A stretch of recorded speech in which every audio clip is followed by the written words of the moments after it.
Bismillahirrahmanirrahim. Assalamualaikum warahmatullahi wabarakatuh.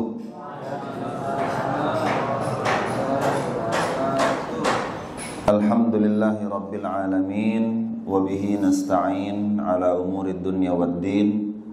Wassalatu wassalamu ala ashrafil anbiya'i wal mursalin, Sayyidina Muhammadin wa ala alihi wa ashabihi wa man sara ala nahjihi ila yaumiddin. Nashhadu an la ilaha illallah wahdahu la syarikalah wa nashhadu anna Muhammadan abduhu wa rasuluhu la nabiyya wa la rasula ba'dah.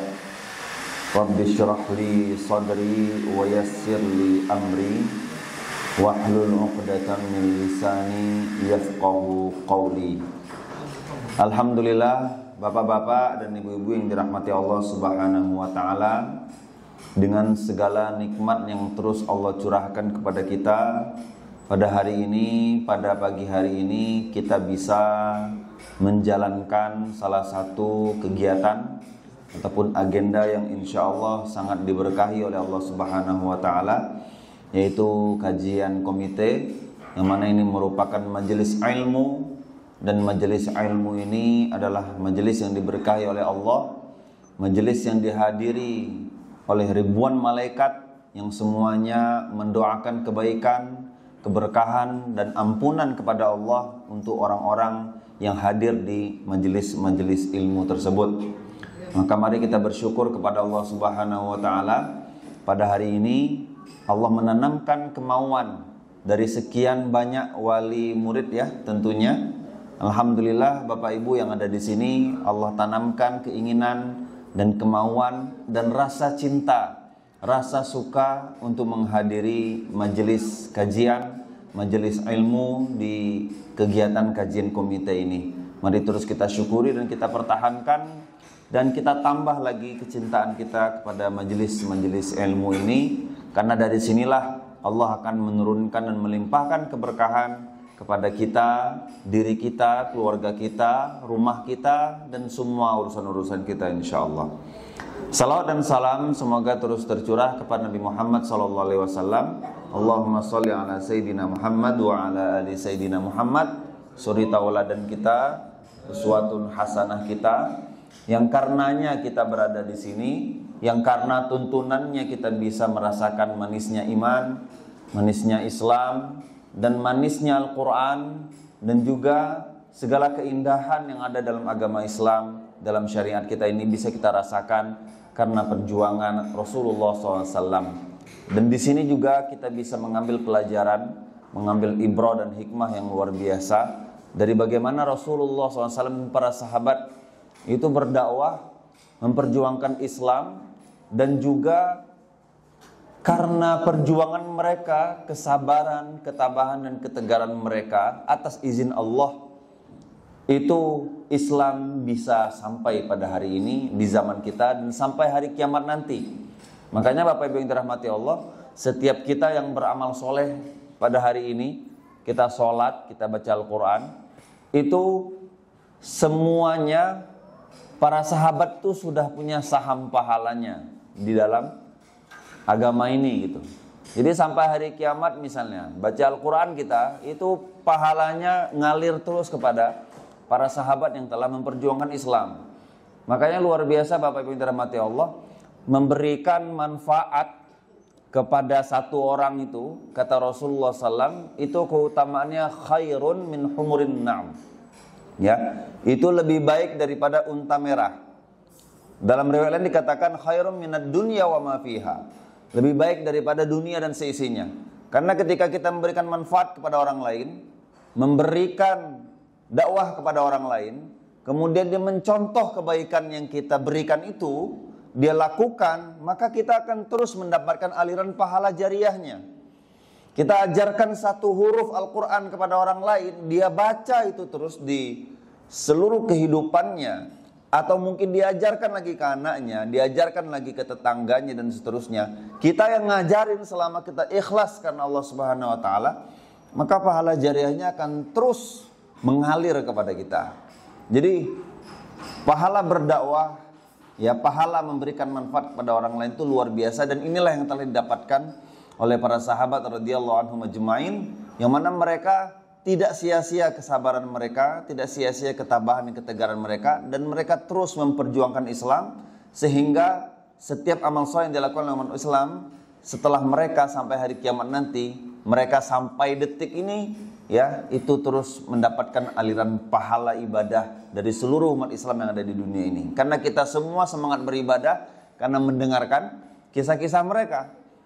Karena mendengarkan bagaimana Abdullah bin Mas'ud, seorang qari, seorang ahlul Quran ya di masa sahabat dulu yang terus mengajarkan Al-Quran kepada para sahabat lainnya. Ya, dan kita mendapatkan itu. Kita mendapatkan manfaatnya dan kita amalkan, maka dia terus mendapatkan pahala jariah tersebut. Nah, makanya termasuk juga dikatakannya dalam sebuah riwayat bahwa kita itu nggak akan bisa menyaingi para sahabat. Ya, pahala yang kita lakukan, walaupun nih misalnya kita berinfak, ya, dengan emas sebesar gunung Uhud, itu nggak akan bisa menyamai satu mudnya infak para sahabat. Satu mud tuh segini. Ini satu mud. Ya, segini nih satu mud. Maka kita infak emas sebesar gunung Uhud itu nggak akan bisa menyamai besarnya pahala infaknya para sahabat walaupun cuma satu mud. Ya. Wala nisfah, bahkan tidak bisa menyamai setengah mudnya. Dalam artian apa? Ketika mereka berinfak satu mud tadi, Bapak Ibu yang dirahmati Allah, atau setengah mud tadi, itu pahalanya besar sekali. Ya, nggak akan bisa kita kalahkan walaupun dengan infak satu gunung Uhud emas. Nah, ini menunjukkan apa? Menunjukkan level keikhlasan yang berbeda, level ketulusan yang berbeda dalam beramal. Artinya para sahabat itu nikmatnya imannya luar biasa kuat, ya, derajatnya luar biasa tinggi, sehingga ketika mereka berinfak atau berjuang di jalan Allah itu memiliki keikhlasan dan ketulusan yang sangat dalam, yang mana kita semua nggak akan bisa menandinginya, karena mereka lah generasi terbaik yang telah disematkan oleh Rasulullah SAW. Maka mari ya, walaupun kita tidak bisa menyamai levelnya para sahabat, apalagi level Nabi, setidaknya kita mencintai semua yang diperjuangkan oleh mereka, sehingga kita terdorong juga untuk berjuang di jalan mereka, terus berdakwah, menyampaikan Islam, menyampaikan kebenaran, beramal soleh, bertakwa, dan terus memberikan manfaat kepada orang-orang di sekitar kita, sehingga kita setidaknya bisa mengikuti jejak mereka walaupun tidak bisa menyamai level mereka. Bapak Ibu yang dirahmati Allah Subhanahu wa taala, hari ini kita akan membahas tentang materi yang mana ini harus menjadi pondasi terkuat kita, ya. Harus menjadi landasan pertama dan utama kita dalam mengamalkan segala sesuatu, ya, dalam menjalankan setiap aktivitas, kegiatan, wabil khusus di sini adalah dalam belajar dan menuntut ilmu. Bapak Ibu yang dirahmati Allah, pentingnya adab, ya, sebelum ilmu ini sudah menjadi tagline yang betul-betul sudah tersebar di mana-mana, dan banyak sekali ya para kiai, para ustadz, para guru, para ulama yang menekankan tentang pentingnya adab ini.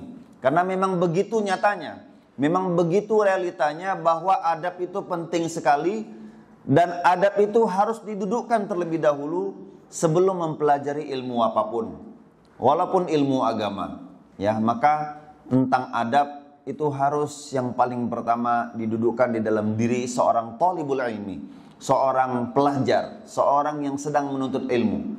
Dan di sini konteksnya anak-anak kita ya, Bapak Ibu yang dirahmati Allah, anak-anak kita yang sekarang sedang belajar, sedang menuntut ilmu. Maka memang penting sekali bukan hanya di sekolah, tapi di rumah, ya, bersama dengan orang tua, lingkungan dan keluarga. Itu penting sekali menanamkan soal adab ini, ya. Dan berbicara tentang adab, itu salah satu ulama besar yang paling sering menyinggungnya, paling sering fokus dalam bab ini, itu namanya imam mazhab besar kita ya, namanya Imam Malik, ya. Ya, kalau kita mazhabnya Imam Syafi'i di Indonesia, tapi yang paling sering meriwayatkan dan mengisahkan tentang bagaimana pentingnya adab itu Imam Malik. Kenapa? Imam Malik ini Bapak Ibu yang dirahmati Allah, ini kan imam yang datang setelah Imam Abu Hanifah ya. Imam Abu Hanifah yang pertama. Kemudian Imam Abu Hanifah ini dia awalnya seorang pebisnis, dia menjual pakaian, dia berdagang dan dia kaya raya. Ya, kemudian dia bertemu dengan seorang ulama. Singkat cerita, ulama ini menyuruhnya untuk menuntut ilmu karena dia memiliki kecerdasan, dia memiliki ketangkasan, dia memiliki keterampilan, maka mulailah dia mempelajari ilmu. Nah, masih di dalam kehidupan Imam Abu Hanifah, lahirlah Imam Malik, dan Imam Malik sempat berguru kepada Imam Abu Hanifah. Nah, Imam Malik ini Bapak Ibu yang dirahmati Allah, dia yang paling membuat dia sangat fokus dalam perkara adab, sangat fokus dalam perkara akhlak. Ya, sebelum menuntut ilmu, Imam Malik ini yang paling menekankan dan memancangkan ya pondasi adab dalam diri dia itu adalah ibunya. Ya, jadi ibunya inilah yang paling memotivasi Imam Malik supaya memperhatikan adab sebelum menuntut ilmu. Nah, jadi sering ya Bapak Ibu yang dirahmati Allah, kalau kita baca kisahnya, ibunya Imam Malik ini sangat terbiasa ketika Imam Malik akan berangkat menuntut ilmu, itu sudah sangat terbiasa untuk make up dulu nih Imam Malik ini. Ya, make upnya bukan pakai skincare atau bedak tebal ya, bukan itu maksudnya. Tapi dibuat wangi, pakai baju terbaik, pakai sorban terbaik, pakai penampilannya, busananya para ulama. Jadi sudah sangat dibiasakan sama ibunya Imam Malik ini bahwa dalam menuntut ilmu itu yang paling penting itu adalah adab dulu nih. Nah, maka setiap sebelum berangkat Imam Malik ini dipastikan dulu sama ibunya sudah mengenakan pakaian terbaik untuk menuntut ilmu. Jadi kuncinya itu di ibunya Imam Malik ini. Nah, maka sering Imam Malik itu ketika meriwayatkan hadis atau menyampaikan ilmu, itu dia sering mengutip dari ibunya sendiri. Ya, dia mengisahkan pengalaman dari ibunya sendiri. Dia bilang, ibu saya sering mengatakan seperti ini, ibu saya sering mengatakan seperti ini. Nah, jadi ini merupakan pelajaran yang luar biasa ya, bagaimana Imam Malik ini seorang imam mazhab besar ya, seorang imam yang paling banyak ya, termasuk yang paling banyak pengikutnya, makanya dia menjadi imam mazhab. Itu ternyata salah satu yang paling mempengaruhi dan memberikan dia penanaman ya, pelajaran dan juga hal-hal berkaitan dengan adab itu ibunya sendiri. Nah, Bapak Ibu yang dirahmati Allah Subhanahu wa taala, mari kita coba lihat ya beberapa riwayat ya atau beberapa nasihat para ulama tentang kenapa adab itu begitu penting ya sebelum mempelajari ilmu. Nah, maka ini dari Imam Malik langsung nih. Imam Malik rahimahullah, dia pernah berkata ya kepada seorang pemuda dari Quraisy, dia mengatakan seperti ini. Ta'allam al-adaba qabla an tata'allam al-ilma. Ya, pelajarilah adab sebelum engkau mempelajari suatu ilmu. Nah, kemudian di sini ada pertanyaan ya, kenapa sampai para ulama itu mendahulukan untuk mempelajari adab ya? Maka Yusuf bin Al-Husain pernah berkata, bil adabi tufhamul ilmu. Ya, ilmu itu hanya bisa mendapatkan manfaatnya, kita itu hanya bisa mendapatkan manfaat dari ilmu, hanya bisa dipahami ilmu itu ketika kita sudah mendudukkan adab terlebih dahulu. Jadi sebuah ilmu yang dipelajari baru bisa mendapatkan manfaat kita dari ilmu tersebut, baru bisa mempengaruhi diri kita ilmu tersebut itu ketika kita sudah menundukkan adab dulu. Makanya dalam kitab ya ada Ta'lim Muta'allim itu dikatakan la yanalul ilma wa la yuntafa'u bihi illa bi ta'dhimil ilmi wa ahlihi wa ta'dhimil ustadz wa tauqirih. Bahwa ilmu itu tidak akan bisa diambil manfaatnya, tidak akan bisa mempengaruhi seseorang la yunalul ilmu wa la yuntafa'u bi illa bi ta'dhimil ilmi wa ahli.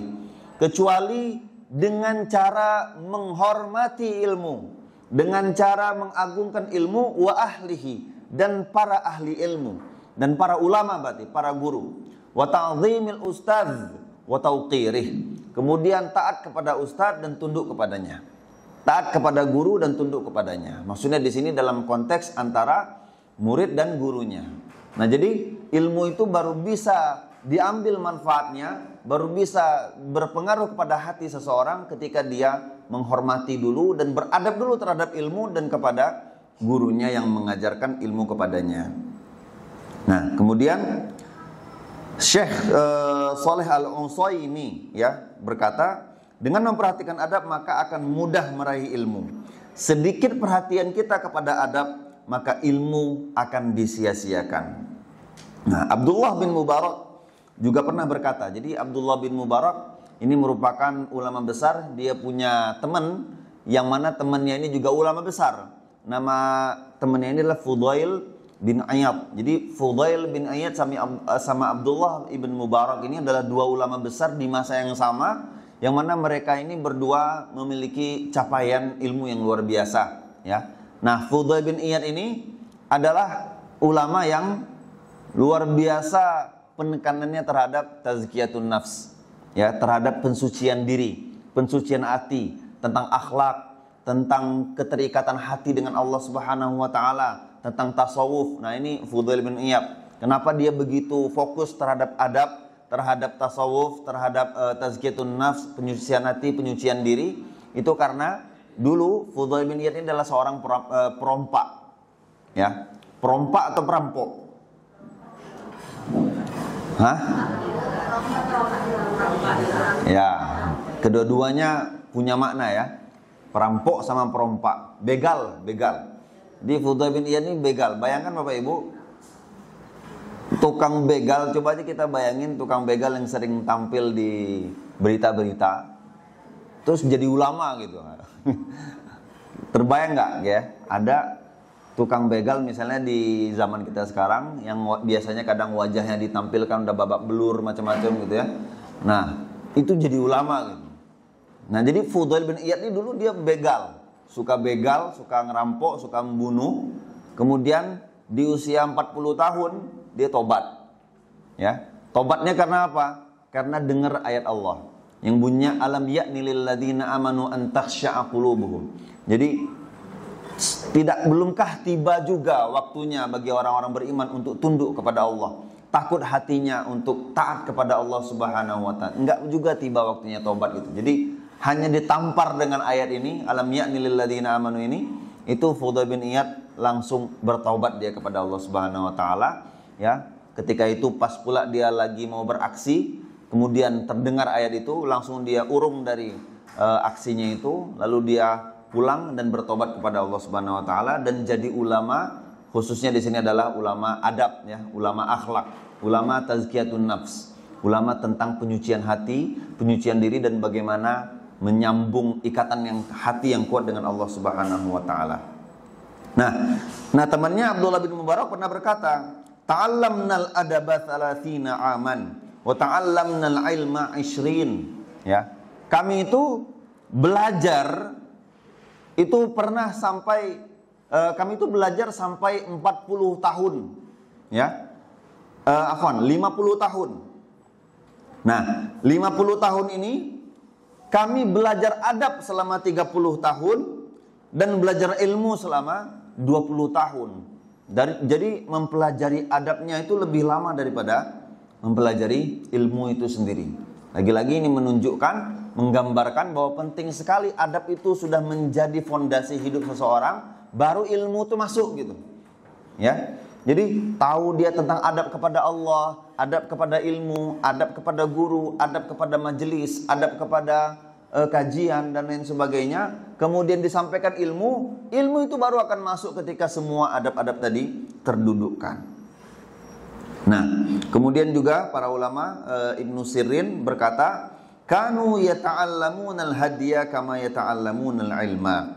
Mereka para ulama itu mempelajari adab itu sama seriusnya ya sebagaimana mereka menguasai suatu ilmu. Nah, jadi konsen yang sangat intens ya kepada adab, dan ini bahkan melebihi konsen mempelajari ilmu. Jadi adab yang didudukkan terlebih dahulu. Kemudian ada lagi ulama mengatakan, Makhlad bin Al-Husain berkata pada Ibnul Mubarak, nahnu ila kathirin minal adabi ahwaj minna ila kathirin min hadith. Kami ini lebih butuh dalam mempelajari adab daripada banyak menguasai hadis. Nah, ini yang terjadi di zaman beliau ya, dan di zaman kita ini adab dan akhlak seharusnya lebih serius dipelajari. Nah, jadi kata Makhlad bin Al-Husain, kita ini lebih butuh adab, menguasai adab lebih dalam daripada menguasai hadis banyak-banyak gitu. Adab yang perlu diperdalam dulu. Kemudian dalam Syiar Al-Alamin Nubala ya, karya Az-Zahabi, Syiarul Alamin Nubala karya Az-Zahabi, disebutkan bahwa Abdullah bin Wahab pernah berkata, "Ma naqalna min adabi Malikin aktsar mimma ta'allamna min ilmihi." Yang kami nukil dari Imam Malik itu lebih banyak dalam hal adab dibanding ilmunya. Nah, ini yang menggambarkan tentang bahwa Imam Malik ini salah satu ulama besar, bahkan dia adalah imam mazhab yang banyak sekali membahas soal adab. Nah, Imam Malik juga pernah berkata, dulu ibuku menyuruhku untuk duduk bermajelis dengan Rabi'ah ibnu Abi Abdurrahman, seorang faqih di kota Madinah di masanya, dan ibuku berkata, ta'allam min adabihi qabla ilmihi. Ya, pelajarilah adab dulu dari dirinya sebelum mengambil ilmunya. Nah, ini nasihat Imam Malik, nasihat ibu Imam Malik kepada Imam Malik. Pelajari adabnya dulu baru ilmunya. Nah, kemudian Imam Abu Hanifah dikatakan bahwa dia lebih senang mempelajari kisah-kisah para ulama dibanding menguasai bab-bab fikih. Kenapa seperti itu? Karena dari situ beliau banyak mempelajari adab. Nah, itulah yang kurang dari kita saat ini, Bapak Ibu yang dirahmati Allah. Jadi Imam Abu Hanifah itu suka mendengar kisah para ulama, biografi para ulama, karena dari situlah mereka akan terinspirasi dari adab-adab para ulama tersebut.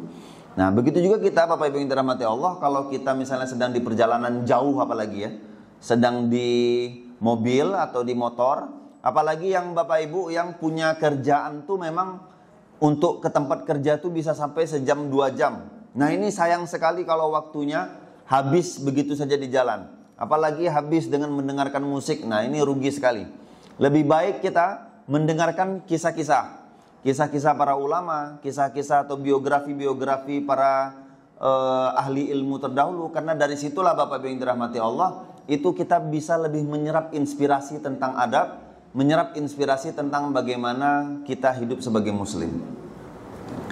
Nah, Bapak Ibu yang dirahmati Allah, kemudian Imam Abu Hanifah pernah berkata, al-hikayatu 'anil ulama'i wa mujalasatihim ahabbu ilayya min katsirin minal fiqhi li'annaha adabul qaumi wa akhlaquhum.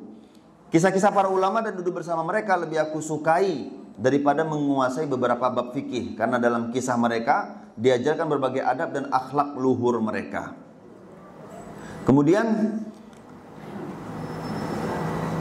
Umar bin Abdul Aziz juga berkata, man adda kalamahu min amalihi qalla kalamuhu illa fima ya'nihi. Siapa yang menghitung-hitung perkataannya dibanding amalnya, tentu ia akan sedikit bicara kecuali dalam hal yang bermanfaat. Kemudian kata Ibnu Rajab, benarlah kata beliau, kebanyakan manusia itu tidak menghitung perkataannya dari amalannya.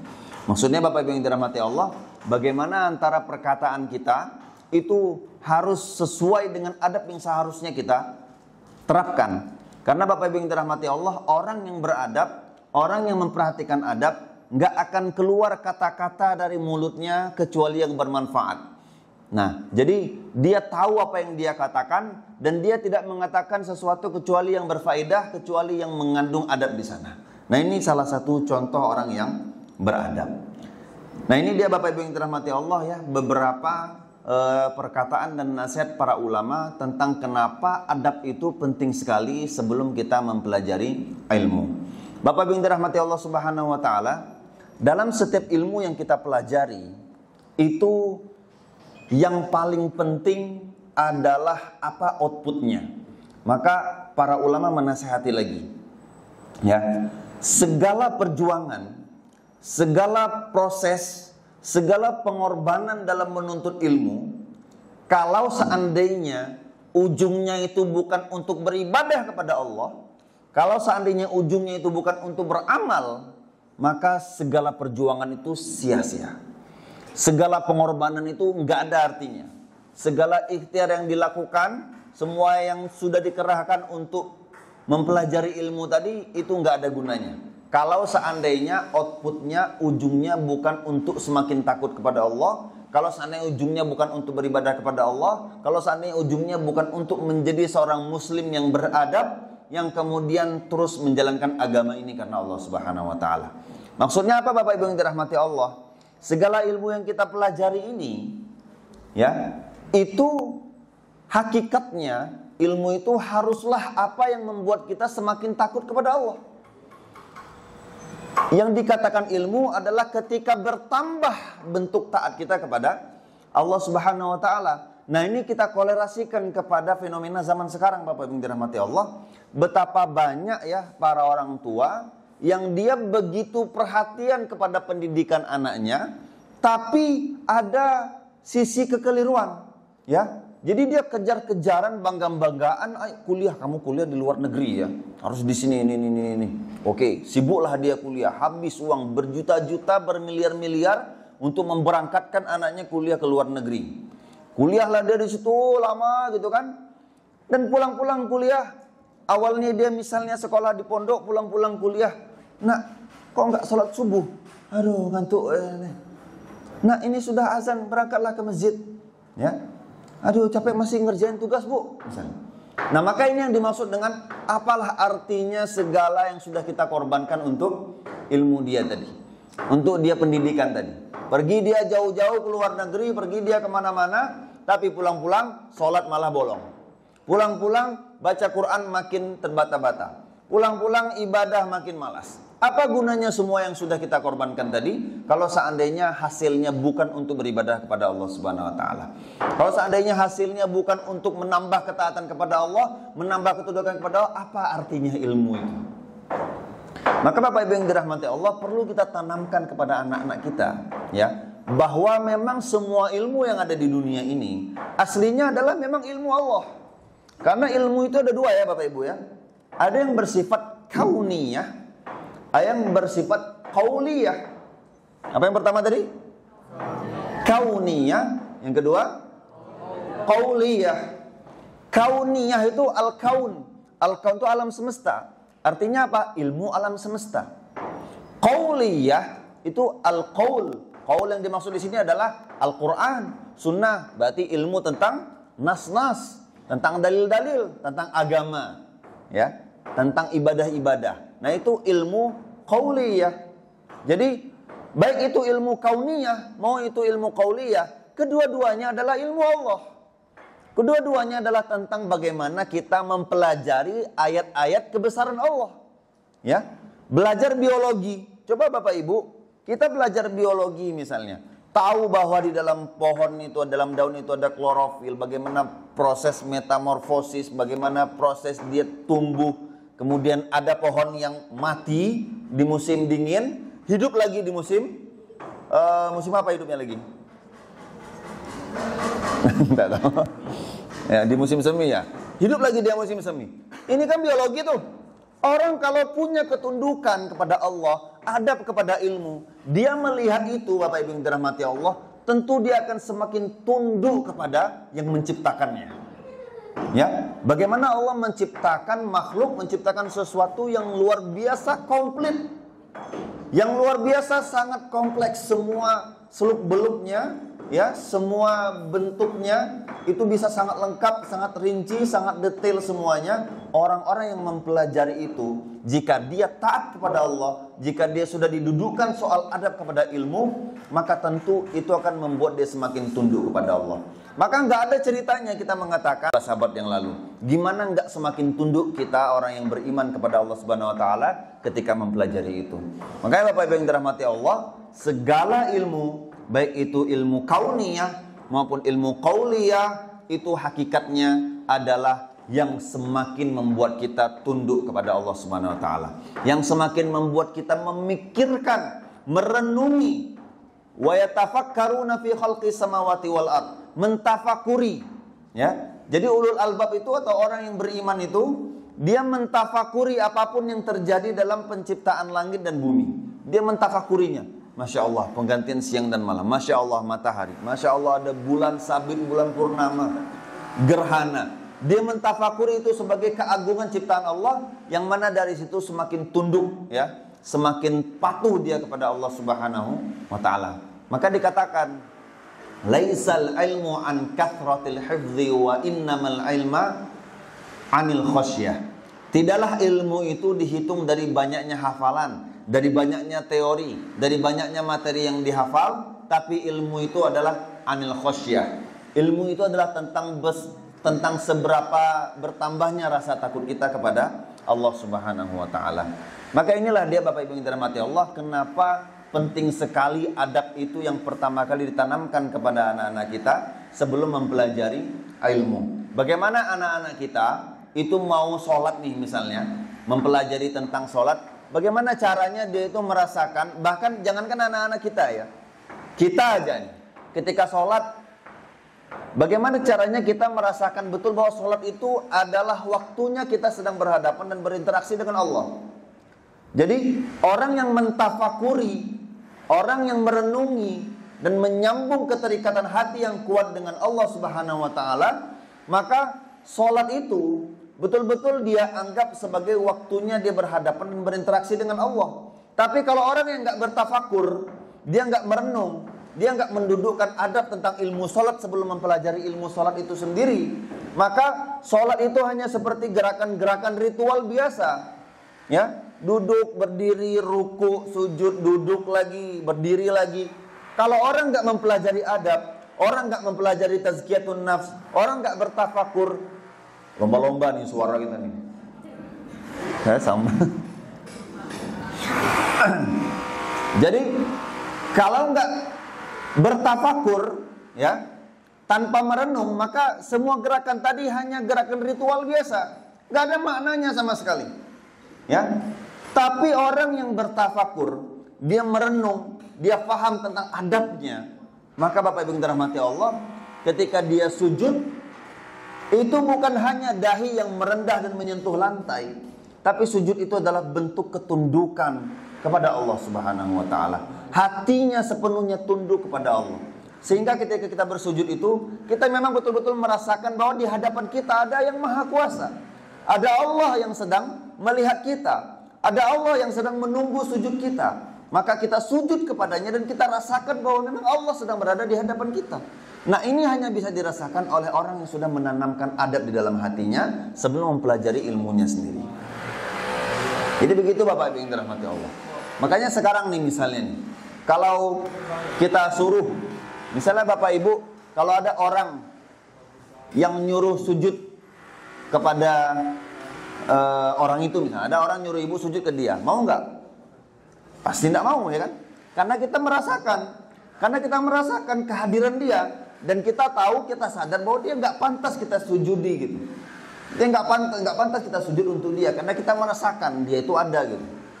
Nah, tapi kepada Allah kita sujud, jangan sampai kita juga sujud rasanya hambar-hambar aja kan. Kita nggak merasa ada yang disujudin gitu. Kita nggak merasa ada sujud, sehingga kita sujud-sujud saja. Maka hadirkanlah rasa itu dengan menanamkan adabnya tadi, menanamkan keterikatan hati dengan Allah Subhanahu wa taala, sehingga ketika kita sujud kepada Allah Subhanahu wa taala, kita memang betul-betul merasakan ketundukan yang penuh kepadanya. Kita betul-betul merasakan bahwa Allah itu hadir, kemudian kita sujud kepadanya, dan kita mau sujud karena memang kita mengabdikan diri kita dan menundukkan kepala kita kepada Allah Subhanahu wa taala. Dan ini semua lagi-lagi Bapak Ibu yang dirahmati Allah hanya bisa dirasakan ketika kita betul-betul memahami esensi daripada segala ibadah tadi, dan yang paling penting di situ adalah bab soal adab-adabnya. Begitu juga dengan ibadah-ibadah yang lain tentunya Bapak Ibu yang dirahmati Allah, puasa, ya. Puasa itu Bapak Ibu, kalau seandainya enggak dengan tafakur, maka puasa itu hanya seperti pindah jadwal makan be. ya kan? Sarapan jadi sebelum subuh, makan siang jadi habis maghrib. Atau bagi ini misalnya ya cuman pindah waktu ngerokok weh, kan? Dia biasanya habis kerja siang-siang ada yang dihisap, tapi karena puasa, sudahlah agak malam bela. Kayak gitu jadinya. Kalau seandainya tidak dengan tafakur, tapi kalau dengan tafakur, dengan hati yang betul-betul tunduk kepada Allah Subhanahu Wa Taala, maka puasa itu akan betul-betul dia jadikan sebagai kesempatan untuk menahan hawa nafsu, melatih bagaimana dia bisa menahan dirinya dari apa-apa yang dilarang oleh Allah Subhanahu Wa Taala. Karena ketika puasa itu yang halal pun disuruh Allah tahan. Maka dari situ mudah-mudahan ya kan, ketika kita niatkan karena Allah, itu menjadi latihan yang luar biasa untuk betul-betul kita memperkuat kendali iman kita sehingga bisa mengendalikan hawa nafsu walaupun sudah di luar bulan Ramadan misalnya.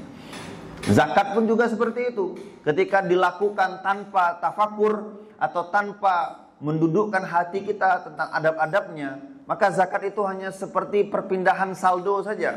Saldo kita awalnya sekian jadi berkurang sekian karena untuk zakat misalnya. Tapi kalau seandainya dengan menghadirkan hati kita dan ketundukan kita kepada Allah Subhanahu Wa Taala, maka zakat tadi adalah tentang bagaimana kita menginfakkan harta ke jalan Allah, bagaimana kita menanamkan investasi akhirat kita. Nah, sehingga zakat itu enggak kita anggap sebagai pengurangan saldo, tapi justru penambahan harta yang hakiki. Karena harta yang sebenarnya itu adalah apa yang sudah kita keluarkan untuk orang lain. Nah, inilah dia Bapak Ibu yang dirahmati Allah. Semua ini hanya bisa dirasakan, hanya bisa direnungi, hanya bisa menjadi nikmat ya ketika kita mempelajari adabnya terlebih dahulu sebelum mempelajari teorinya, sebelum mempelajari ilmunya. Maka Bapak Ibu yang dirahmati Allah Subhanahu Wa Taala, selama kita ini masih Allah berikan kesempatan, Allah masih memberikan kita peluang, dan Allah memberikan kita banyak sekali ya potensi-potensi untuk bisa menanamkan adab ini, ya maka harus terus kita fokuskan, baik itu kepada diri kita, begitu juga kepada anak-anak kita yang kita cintai. Ya, ketika anak-anak kita sudah bersama kita, maka penting sekali adab ini kita tanamkan kepada mereka. Jadi setiap ibadah itu Bapak Ibu yang dirahmati Allah, itu salah satu metode praktisnya ya, ketika kita mengajarkan ilmu kepada anak-anak, itu yang paling penting itu adalah mereka tahu apa manfaat dan bahayanya. Ya, jadi jangan hanya mengatakan, sholat cepatlah, jangan terlambat lagi kau masbuk. Nah, jangan bilang kayak gitu. Ya, jangan hanya sebatas itu. Tapi kita sampaikan, ya bahwa duluanlah datang ke masjid, sambut panggilan Allah sebelum Allah memanggil. Nah, jadi misalnya tanamkan ke dia tentang luhurnya, sisi luhurnya itu seperti apa gitu, apa manfaatnya dan apa bahayanya gitu. Ya, sholat itu misalnya, sholatlah nak supaya Allah jaga, sholatlah nak supaya Allah mudahkan segala urusan, sholatlah nak supaya malaikat terus mendoakan kita. Nah, jadi manfaat dan bahaya ini harus menjadi ini terus kalimat yang kita iringkan di setiap kita mengajarkan anak-anak kita. Ya, misalnya kita bilang ke anak-anak kita, jangan main game misalnya, atau jangan berlebihan. Ya sebut apa bahayanya. Ya, jangan marah-marah nggak jelas saja, ya kan? Jangan mukul-mukul aja, jangan. Tapi sampaikan, jangan berlebihan, gitu ya. Jangan jangan nanti candu misalnya. Nanti kamu nanti kamu hilang nikmatnya baca Al-Quran. Nah, jadi apalagi kalau berkaitan dengan HP ini ya Bapak Ibu yang dirahmati Allah, HP ini kayaknya memang nggak bisa dipisahkan dengan anak-anak kita. Nggak bisa, memang nggak mungkin, kayaknya nggak relevan kalau seandainya kita bilang kamu nggak boleh nyentuh HP. Nah, itu nggak relevan kayaknya untuk zaman sekarang. Kayaknya HP itu memang sudah menjadi kebutuhan. Nah, tinggal bagaimana kita menanamkan adab-adabnya. Nah, kalau saya pribadi misalnya bilang ke anak-anak gini, ya, yang pertama itu memang kita harus pastikan yang mereka konsumsi di HP itu ya harus yang bermanfaat. Kalau ini mutlak nih, nggak boleh tidak. Nggak boleh kita membolehkan mereka lihat konser-konser, lihat nari-nari, lihat lagu-lagu dengan alasan emang sudah zamannya. Nggak bisa. Ya, yang dilarang Allah tetap nggak boleh kita normalisasi, nggak boleh.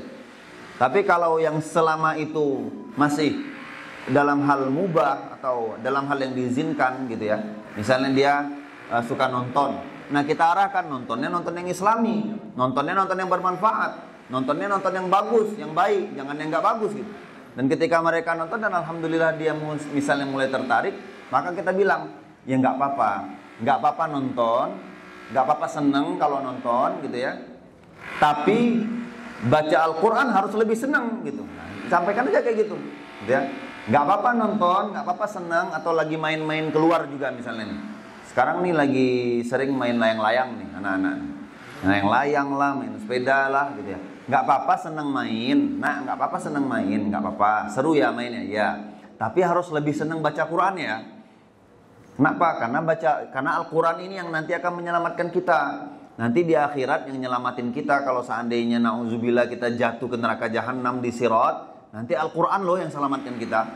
Nah, Al-Quran yang ngambil tangan kita. Nah, nanti di akhirat mau jadi apa? Mau jadi keluarga Al-Quran atau mau jadi keluarga HP? Jadi keluarga mainan. Nah, misalnya, jadi yang sederhana-sederhana saja. Nah, yang kayak gitu biasanya anak-anak kan interest dia. Jadi maksudnya akan main ini dia kan, pikiran dia gitu. Pikiran dia akan mencerna sendiri dan dia akan menangkap itu. Nah, maka yang seperti ini harus kita kuatkan kepada anak-anak kita. Yang penting mereka itu harus tahu apa manfaatnya, apa bahayanya.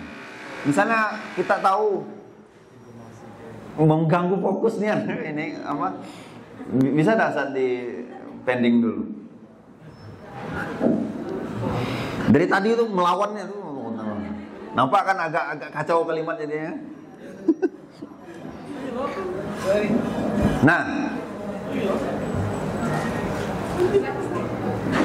Nah, sudah selesai.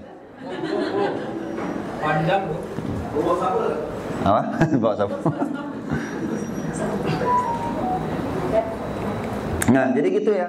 Jadi manfaat dan bahaya. Jadi misalnya nih, kadang-kadang anak-anak kita tuh pulang ke rumah ada aja ceritanya, ya kan? Ini kan kita anaknya SD semua ya. Jadi kan setiap pulang tuh ada aja ceritanya. Misalnya dia cerita, "Mah, tadi diejek sama kawan." Apa diejeknya? Dibilang keling bilang sana. Tahu keling kan? Hitam gitu kan misalnya kan. Dibilang keling. Oh, terus ada apain? Balaslah bilang. Dia giginya jongos. Balaslah gitu. Nah, gitu. Nah, ini kan kita harus punya khazanah nih kita nih ibunya nih. Bapaknya harus ada khazanah tentang bagaimana dunia pergaulan seperti itu. Ya kan? Gak bisa kita mengatakan, "Yo, ejek balas ejek." Beda dengan ini ya, fisik ya. Kalau fisik itu emang secara psikisnya harus diajarkan anak tinju harus bisa bertahan. Nggak boleh tinju sabar kan, jangan. Ya, nanti dizolimi. Tapi kalau ngejek, ini ngejek ini beda nih. Ngejeknya akhlak nih. Kalau tinju itu beda, pertahanan diri, ya. Jadi kita bedakan dulu. Karena kalau soal ninju Bapak Ibu ini kan untuk melatih anak-anak kita supaya nggak lemah dan supaya nggak pasrah aja. Misalnya ketika naudzubillah misalnya ada yang ngeroyoki atau ada yang bully, apalagi sekarang masa-masanya suka bully-bully nih. Ya. Jadi kita harus mengajarkan anak-anak kita soal pertahanan diri. Nah, itu beda bab ya. Ini babnya ngejek. Ngejeknya akhlak. Ini soal adab lidah. Ya. Ketika anak kita diejek misalnya keling ini, hitam, terus dibalasnya juga jongos gitu. Sama aja lidahnya, berarti belum beradab tuh lidahnya itu. Nah, ini harus diajarkan Bapak Ibu yang dirahmati Allah kepada anak-anak kita. Jadi kita pahamkan aja, misalnya, "Nak, kalau selama itu baru ngejek, ya, kamu beruntung gitu." Kenapa? Karena dia lagi kasih pahala buat kamu. Dia lagi transfer pahala. Dia selama cuma ngejek ya. Kalau belum ninju, nah itu beda bab. Tapi kalau cuma ngejek, mending kamu sabar, nanti dia capek sendiri. Nanti kamu panas-panasin aja dia. Bilang apa? "Makasih ya sudah kasih pahala." Gitu. "Makasih ya sudah kasih pahala, makasih ya." Gitu. Nah, kalau kamu nggak tahan, bilang ke ustazahmu, bilang ke gurumu, bilang, ya jangan balas ejek ya, karena itu lidah setan. Nah, bilang kayak gitu. Itu lidah setan, jangan ngejek-ngejek. Itu lidah setan. Orang-orang yang kayak gitu tuh temannya setan. Mau kan jadi teman setan? Enggak, kata dia. Nah, bagus. Jadi kayak gitu aja kita bilang. Anak-anak kita yang sederhana-sederhana saja. Yang penting kita coba bahasa yang sesederhana mungkin, tapi bisa mereka tangkap dan mereka bisa memahami apa manfaat dan apa bahaya dari sesuatu itu. Dan ini di semua aspek Bapak Ibu. baik itu di dalam keseharian, ya, aktivitas sehari-hari, maupun juga dalam ibadah. Nggak boleh kita suruh anak kita baca Iqra, baca Quran, cuman modal ngegas-ngegas baik. Baca Iqra itu lagi, baca Quran, pokoknya baca. Nggak ngerti dia, nggak masuk ke otak dia. Apa manfaat saya baca Al-Quran ini? Apa manfaat saya baca Iqra ini gitu? Nah, maka di dalam kitab At-Tibyan fi Adabi Hamalatil Quran, ya, karangan Imam Nawawi, itu di dalam kitab itu ada 300-an halaman membahas tentang adab Al-Quran, Bapak Ibu. Nah, ini tapi itu konsumsinya sebenarnya untuk orang dewasa, ya. Nah, ya kita ini maksudnya menunjukkan bahwa penting sekali memang Al-Quran ini nggak sekedar dibaca aja gitu.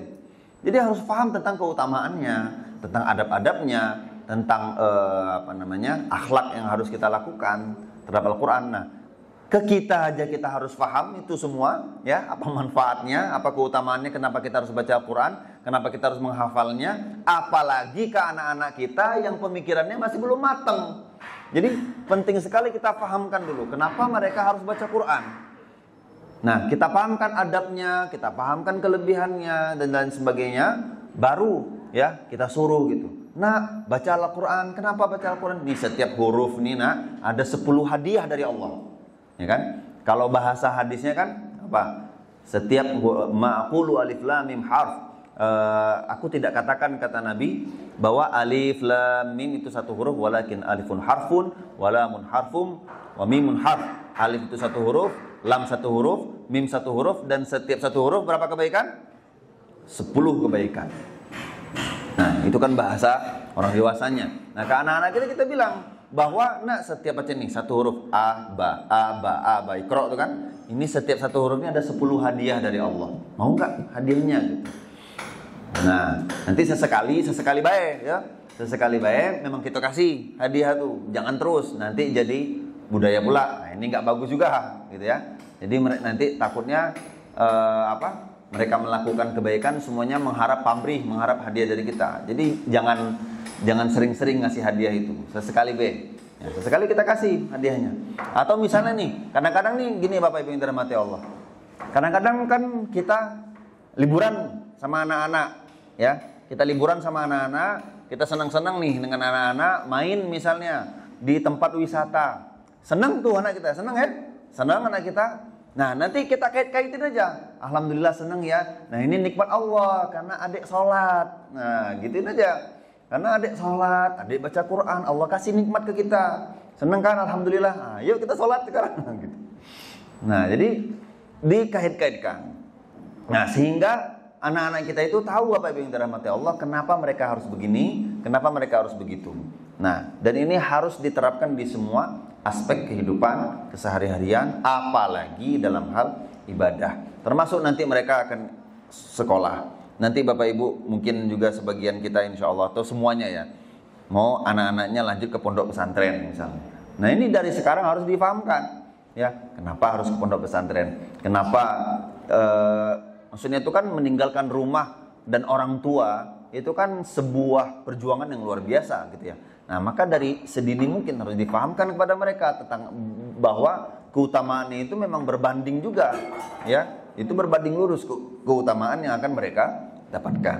Nah, maka semuanya Bapak Ibu yang dirahmati Allah itu memang dimulai dari adab dulu, ya. Jadi adabnya dulu yang difahamkan kepada mereka tentang bagaimana akhlak, bagaimana manfaat, apa bahaya, apa keutamaan, apa intinya, apa maknanya. Nah, ini semua harus yang paling pertama ditanamkan kepada anak-anak kita, baru kemudian kita ajarkan teorinya. Ya. Salat ya, salat itu yang paling ini ya Bapak Ibu yang dirahmati Allah. Salat ini kan yang paling ibadah yang paling sering kita lakukan tiap hari. Ya, salat. Nah, maka pendidikan salat nih Bapak Ibu, ini harus lebih banyak kepada anak-anak kita, ya. Sekarang sudah ada ChatGPT Bapak Ibu. Sudah ada AI. Coba tanya aja di AI itu, bagaimana cara memahamkan makna sholat kepada anak-anak. Dah, nanti dijawabnya kan? Dijawabnya tuh pakai, ya. Dijawabnya karena itu kan masih soal motivasi ya. AI itu kalau soal motivasi itu bagus-bagus. Tapi kalau soal dalil apa rujukan, nah ini memang masih harus di cross check lagi. Tapi kalau soal motivasi ya pakai aja. Ya, bagaimana cara memahamkan atau membuat anak menikmati sholatnya di usia sekian. Nah, nanti keluar tuh. Itu nanti malam-malam ba'da maghrib tolong bapaknya yang ceramah. Kasih tahu nih, Pak, bacain, ajarin. Apa makna berdiri seperti ini? Kenapa kita harus ruku? Oh, ruku itu adalah kita sedang menundukkan kepala kita kepada Allah. Lalu apa kita baca? Subhana rabbil adzim, maha suci engkau ya Allah yang maha agung, sambil ruku. Kemudian kita berdiri sami Allah liman hamidah, Allah mendengar siapapun yang memujinya. Lalu kita jawab Rabbana walakal hamdu, ya Allah kami memujimu dengan segala pujian di keseluruhan bumi, di antara keduanya dan di semua yang kau kehendaki ya Allah. Jadi kita puji kepada Allah. Kemudian kita sujud. Sujud itu kita ngapain nak? Sujud itu kita tunduk, kepala kita jatuh ke lantai untuk tunduk kepada Allah Subhanahu wa taala. Itu difahamkan. Harus sering-sering ini Bapak Ibu yang dirahmati Allah, secara berkala. Kalau bisa sekali seminggu, ya, edukasi tentang sholat ini bukan tentang teorinya, bukan tentang gerakannya, tapi maknanya. Enggak apa-apa Bu, anak-anak kita itu apalagi kalau usianya masih belum mumayyiz atau mumayyiz pun ya, misalnya masih usia 5 tahun, 6 tahun, nggak apa-apa mereka itu sholatnya kalau 4 rakaat kecapean, 2 aja dulu, 1 aja dulu, tapi 1 rakaat penuh makna, ya kan? Emang kita ajarin ini nak nih sujud ya, nah ini berdiri ya, nah ini kita tunduk kepada Allah, ini kita berzikir, kita memuji Allah, kita doa sama Allah, ya supaya Allah lindungi kita. Nah, jadi kayak gitu aja dulu, ya yang penting. Nggak apa-apa dia telat paham teori, tapi duluan paham tentang adabnya kan. Adabnya dulu, maknanya dia sudah paham, sudah terpatri di dalam hati dia, sudah tertanam dalam pikiran dia tentang keutamaan sholat. Nanti masalah teori itu tinggal berjalan waktu aja lagi. Jadi insya Allah itu semua bisa diajarkan dengan mudah kalau masalah teori mah. Ya, yang penting itu adalah bagaimana mereka merasakan tentang manfaat sholat, merasakan keutamaan sholat, tahu tentang adab-adabnya, lalu baru mereka diajarkan dengan teori-teori tadi. Dan ini harus terus berlanjut, ya. Budaya seperti ini harus terus berlanjut sampai dia dewasa. Sehingga setiap mempelajari ilmu, dia sudah punya benteng pikiran yang kuat. Dia sudah punya fondasi pikiran yang kuat. Kenapa dia harus mempelajari ilmu ini, ilmu itu, ilmu ini? Karena apa? Karena adabnya sudah duduk semua. Maka penting sekali adab ini untuk terus kita dudukkan dan kita tanamkan kepada anak-anak kita. Baru mereka mempelajari banyak-banyak teori. Apalagi nanti mereka berada di bidang-bidang sains ya, fisika, biologi, kedokteran. Nah ini kan peluang nian nih. Peluang sekali untuk kita mengajarkan dari awal bahwa nah ini semua ini ciptaan Allah. Luar biasa ya, ciptaan Allah menciptakan kita berbeda-beda paras, berbeda-beda wajah, tapi tetap sama, ada 2 mata, ada 2 telinga, 1 hidung, mulut, lisan, lidah, tangan, semuanya nih kita bisa kayak gini, ini semua ciptaan Allah loh. Nah, nanti kamu mempelajari ini gitu. Nanti kamu akan mempelajari di dalamnya ada lendang pembuluh darah, semuanya ini yang menyembuhkan kita, sel darah putih ya sekalian. Nah, ini semua penting sekali ditanamkan dari sedini mungkin sehingga nanti ketika mereka masuk ke perkuliahan ya, masuk kepada ilmu-ilmu Masya Allah, mereka mengatakan Masya Allah. Nah, dan Alhamdulillah kalau di JCT itu kan buku-bukunya sudah sangat dikaitkan dengan itu Bapak Ibu yang dirahmati Allah. Sudah sangat dikaitkan dengan kuasa Allah, dengan ciptaan Allah Subhanahu wa taala ya, tentang bagaimana keagungan dan lain sebagainya. Nah, ini aja tinggal diperkuat dan lebih ditanamkan kepada